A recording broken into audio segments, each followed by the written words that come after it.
এখানে পঞ্চায়েত সমিতির সভাপতি মহিলা আমার নামে কুৎসা করেছেন। মিডিয়াকে 100% আমি দোষ দিচ্ছি। ঠিক করেছি। ওই মহিলার ব্যাপারে একটা শুধু কথা আমার বলা, ওর স্বামী আপনার বাবুলাল মান্ডি, বাবুরাম টুডু, সে আরএসএসের সক্রিয় সদস্য অল ইন্ডিয়া এবং পশ্চিমবঙ্গ রাজ্য আরএসএসের শাখার সে সক্রিয় সদস্য। আমার এটা জানা ছিল, এটা জেনেছি। একসাথে একদিকে সাম্প্রদায়িক দল তার কাছে থাকবো, আর একদিকে ধর্মনিরপেক্ষ মানে রক্ষক টিএমসি দলে থাকবো, দুটো হবে না।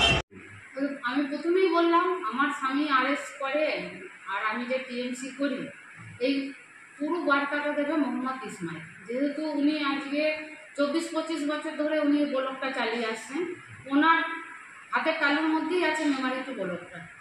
উনি বলবেন কে কি রাজনীতি করে। আপনার স্বামী কি আরএসএস করে না?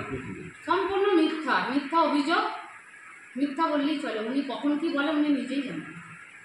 আমার কাছে লিস্ট আছে, এই 16 জন পঞ্চায়েত সমিতি, আরও 4 জন অসুস্থ, বাচ্চারা অসুস্থ বলে আসতে পারেননি, এরা অনার্স টানতে চাইছে।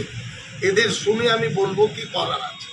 ওই মহিলার ব্যাপারে ওর কটূক্তি, ওর অশ্রাব্য কথা আমার মতন মানুষের মানায় না, ওর ব্যাপারে কিছু বলবো। আমি প্রথমত বলি অনাস্থার ব্যাপারটা, এটা আমার উপরে দল আছে, যা করার দল এটা সিদ্ধান্ত নেবে।